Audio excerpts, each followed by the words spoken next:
बचपन में कौतक दिखा दिया।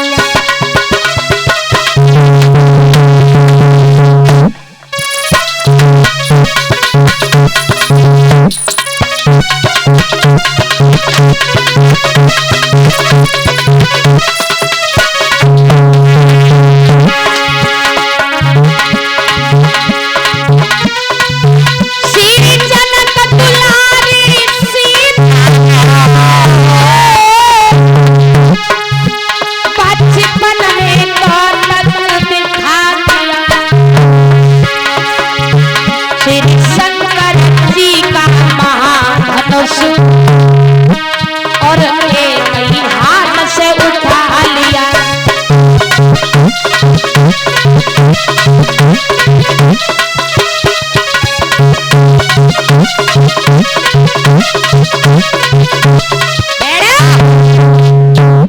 इधर क्या हुआ है कि सीता जी जाती हैं उस धनुष के पास में, और धनुष के पास में गई सीता जी, उस धनुष के पास पहुंची, एक हाथ से उस धनुष को उठाया और उठा करके उस धनुष के नीचे सफाई कर दी, लीपन का कार्य कर दिया। जब लीपन का कार्य कर दिया है मेरे भैया, तो राजा जनक आते हैं, और राजा जनक ने जैसी उस धनुष के नीचे सफाई देखी, लीपन का कार्य किया, तो राजा जनक सुनैना को आवाज लगाते, अरे सुनैना, अरे रानी सुनैना, क्या है महाराज, क्यों चिल्ला रही हो? कहने लगी, मैं घर से निकल गया तो मुझे ये बताओ इस धनुष के नीचे सफाई किसने कर दी है? कहा महाराज तुम घर से निकल गए और मैं भी घर से निकल गई, मुझे तो नहीं मालूम है कि इसमें सफाई किसने कर दी। मुझे ये सीता जी घर में अकेली रह गए। राजा जनक समझ गए, मुझे लगता है कि मेरी सीता ने ही सफाई की है। राजा जनक अब तो प्रण करने लगे हैं कि मैं प्रण करता हूं कि इस जो धनुष के नीचे मेरी बेटी ने सफाई की है, धनुष को उठाया है, और जो भी इस धनुष को तोड़ेगा उसी के साथ में अपनी बेटी का विवाह करूंगा।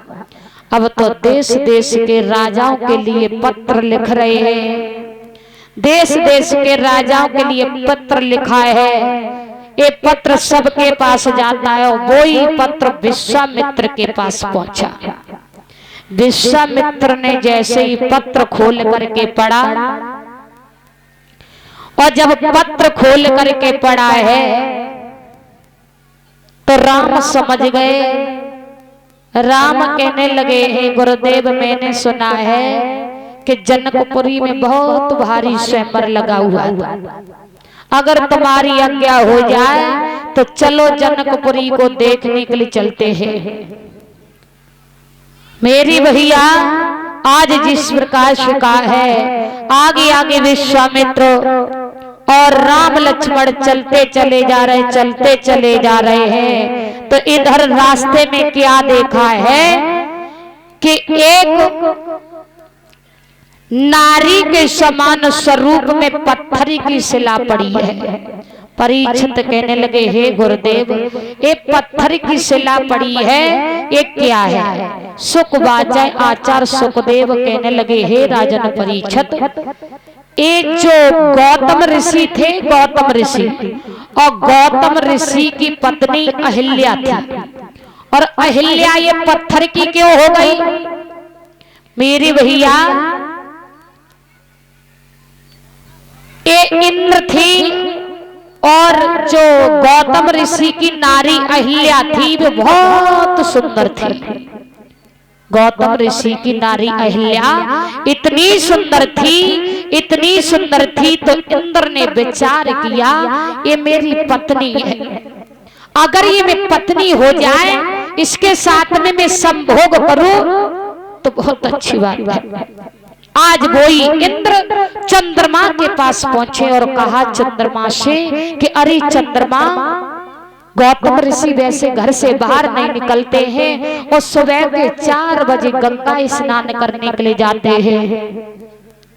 अरे तुम सुबह के रात्रि के 12 बजे मुर्गा बन करके आवाज लगा देना, और अगर आवाज लगाओगे तो वही गौतम ऋषि गंगा स्नान करने के लिए चले जाएंगे और मैं उस अहिल्या के साथ में छल कपट कर लूंगा। मेरे भैया इधर बात ठहर गई चंद्रमा में और इंद्र में। इंद्र ने गौतम ऋषि का रूप धारण किया और चंद्रमा मुर्गा बन जाते हैं।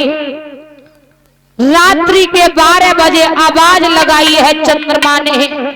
गौतम ऋषि विचार करने लगे, मुझे लगता है कि रात्रि के 4 बज गए। आज 4 बजे उठ करके वो धोती कंधा पे डाल करके गंगा मैया में स्नान करने के लिए गए। जब गंगा मैया में स्नान करने के लिए गए, ठीक रात्रि के 12 बज रहे थे, और जब गंगा मैया में स्नान किया है गौतम ऋषि ने, पानी इधर उधर हुआ, आवाज होने लगी गंगा मैया में, तो गंगा मैया प्रकट हो गई और इधर वो इंद्र गौतम ऋषि का रूप धारण करके और अहिल्या के पास में आ जाता है। अहिल्या ने नहीं पहचान पाया ये कौन है। गंगा मैया प्रकट हो गई। गंगा मैया कहने लगी है, अरे गौतम ऋषि, तुमने मुझे रात्रि के 12 बजे जगाया है, तुम्हें नहीं मालूम तुम्हारे घर में छल कपट हो रहा है तुम्हारे साथ में। अरे जो इंद्र है तुम्हारी नारी अहिल्या के साथ में संभोग कर रहा है। मेरे भैया आज वो गौतम ऋषि भीगी हुई धोती इस कन्ना पे डाल करके चले आते, इधर चंद्रमा पहरेदारी कर रहा था, और जैसे गौतम ऋषि को आते हुए देखा तो चंद्रमा कहने लगे हैं, अरे इंद्र बाहर निकल आओ क्योंकि गौतम ऋषि आ रहे हैं। इधर गौतम ऋषि का गुस्सा हुआ और इधर इंद्र का निकन्ना हुआ। वे भीगी हुई धोती घुमा करके जैसी मानना चाहिए उस में, तो पानी के छींटा चंद्रमा पर पहुंच जाते हैं। मेरी माता बहनाएं और भाई बंद ये कहते हैं, जो चंद्रमा पर सफेद सफेद धब्बा दिखाई देते हैं, कुछ माता बहनाएं तो ये कहती हैं कि लला देख अगर छोटे छोटे बच्चा न रोए, लला देख डुकरिया रेटा काट रही है ना। अरे देख बेटा खरेटा देख खरेटा, ऐसा कुछ नहीं है। जो पानी के छींटा चंद्रमा पर पहुंच गए थे वही सफेद सफेद दिखाई देते हैं। गौतम ऋषि उसी दिन अहिल्या को श्राप देने लगे, अरे अहिल्या तू एक पत्थर की तरह पड़ी रही, तुझे ये नहीं मालूम है कि ये हमारा पिया है कि इंद्र है। अरे अहिल्या तुझे मैं श्राप देता हूँ कि तुझा पत्थर की हो जा। आज वही अहिल्या पत्थर की हो गई। विश्वामित्र कहने लगे, बेटा राम अगर तुम्हारे पैर की अंगूठे की रज लग जाएगी तो इस अहिल्या का उद्धार हो जाएगा। पैर की अंगूठे की रज लगाई है, उस अहिल्या का उद्धार हो गया। राम राम राम राम कहती हुई स्वर्गलोक को चली जाती है। विश्वामित्र और राम लक्ष्मण आगे बढ़े हैं और आगे बढ़ करके इधर सीता, अब तो देश देश के राजा धनुष को तोड़ने के लिए आते हैं।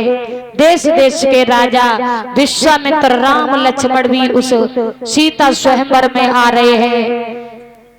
मेरे भैया इधर विश्वामित्र कहने लगे हैं, अरे बेटा राम लक्ष्मण बगिया में चले जाओ और फूल तोड़ के लाओ। तो क्या हुआ, सभी माता बोले तालियों का साथ देकर के कि चले रघुराई और पहुंचे फूला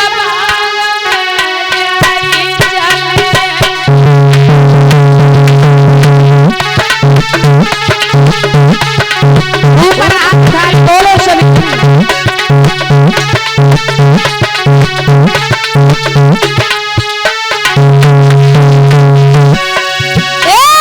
चले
दिया दिल